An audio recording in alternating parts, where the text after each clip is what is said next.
What's going on, everyone? My name is Troy, and welcome back to HazeCraft. It's been a long time since I've made a video on the server, but as you guys know, I'm revamping it. We're redoing it from start, and today I'm here to show you guys what we've done so far. I'm not going to show you guys everything. It's going to be a relatively short video just to go over a few little things, because I want to leave a lot of it for you guys to explore for yourselves.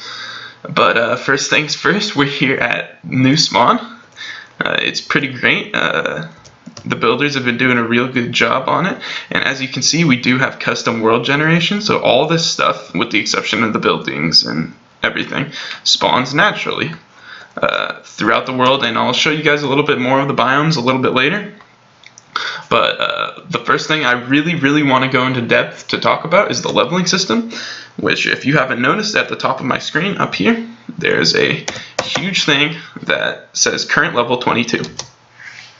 So we are doing our own custom leveling system, and your level will directly impact your progress throughout the server. So to gain your level, you can kill mobs or players, but mostly you're going to be killing mobs, and mobs will also have a curve as you level up. So the higher level you are, the harder mobs will hit you, and there will be boss mobs for you to fight for big chunks of XP. And levels also give you extra damage, as well as, you may see here, I have extra hearts. And as you level up, the max level is 150. Once you're 150, you get 3 entire extra rows of hearts, which is huge. It literally quadruples how much health you have in the game, and it makes it a lot harder to kill you. So that's the first thing I wanted to go over, and just a little preview of what levels are and what we plan on doing with them. Levels also will directly impact how you rank up on the server. No longer will you have to pay for ranks. Instead, you will reach a level and then do a quest. For example, level 10, you might do a quest to become a squire, and upon completing the quest, you get squire, and you don't have to spend any of the in-game currency. All in-game currency goes to is upgrading your kingdom and paying other players to do stuff. That's the point of it now, and to buy gear and stuff, right? So, with that out of the way, let's get on to the next topic, which is custom crafting. I wanted to go over this a little bit because it's exciting, and we've done a decent amount of work on it. We're adding brand new crafting recipes to Minecraft. On the old server, people really enjoyed the compressed tools, and we wanted to bring those back, but we didn't want them to be purchasable via donation store. We wanted them to be craftable in the game. So how you do that is you grab yourself a workbench. I'm just going to do the command, and you can craft yourself compressed tools with some diamond blocks. So for example, that's a compressed pick. We got a compressed chest plate. Yeah. Then you can put the chest plate on. It's got protection 6. This has efficiency 6. They're really good tools. But one thing we really wanted to make sure of is that, as good as compressed items are, and as really convenient as they're going to be, we don't want them to be the best thing you can get. We want to save the best thing you can get for dungeon items and boss items. So when you complete a dungeon, you get a pretty amazing items, and we're going to be adding 4 types of dungeons to the server. There are normal dungeons, then there are grinding dungeons where you go and you grind out for levels, and then there are risk dungeons where you can bet some money on it, right? Like, you can say, alright, this dungeon costs $1,000 to get into. Then you get in it. If you die, you have to pay another $1,000 to get into it. And then there are global dungeons, which are dungeons that only have an item in it that respawns once a week, and if someone gets it, then the item's gone for that week, for example. And the items in global dungeons and risk dungeons will be the best items on the server.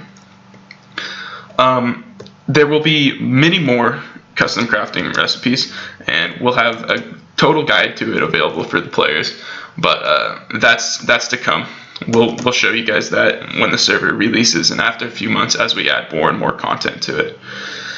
So now, I'm going to show you guys around a little bit here. Swap over to creative mode. So a little quick tour of spawn. That's the main spawn building that you spawn in. This will hold all the custom crafting info. That, at the moment, we're going to be using that for kingdoms. This will be for the basic dungeons, which is grinding dungeons as well as normal dungeons that anyone can do. These over here. This is the O shop. Pretty neat. This building will be used for questing and ranks, or at least that's the current plan. We have a little bit more work to do on it. And up this pathway here is a tiny building where the most advanced dungeons on the server will go. This is where the risk dungeons as well as the global dungeons will be found. Down here is the player shops. We're bringing player shops back to spawn. As you guys can see, apologize for that. As you guys can see, they're relatively small, so shop plots are going to be worth a lot. You also got 3 booths here for people to rent out. And that's the basic overview of spawn. I'm going to go ahead and show you guys quickly a little bit more of the world generation, since I know you guys want to check it out. So let me go to the warp for quest, for example, and here is the snow biome.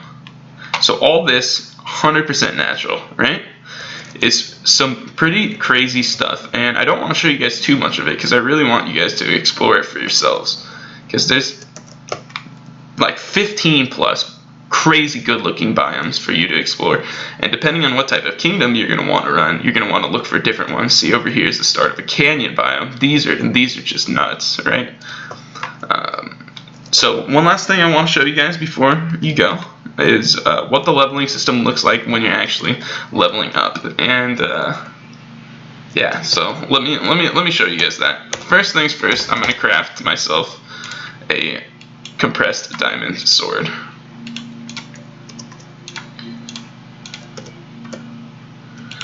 We're going to spawn in a skeleton. It's daytime. Let me spawn him in under some shade over here. This looks much better. There you go. Then I'm going to go ahead and kill him. As you can see at the top, it says you have killed a skeleton and earned 3 points. So as you kill things, most of the mobs in the game have a random variable to it where there's a minimum you can get. For example, skeletons, I believe the minimum is 2 and the maximum is 8. So you get somewhere between 2 and 8 points for killing a skeleton. And obviously you won't be doing one at a time. You'll be doing massive herds of them at grinding spots. See, 3 points. And yeah, so that's the current server. I apologize for I apologize for the lack of editing in this video. I'm just trying to get this one out as fast as possible for you guys to enjoy. And that's about it, guys. I hope everyone enjoys it, and I'll see you guys soon.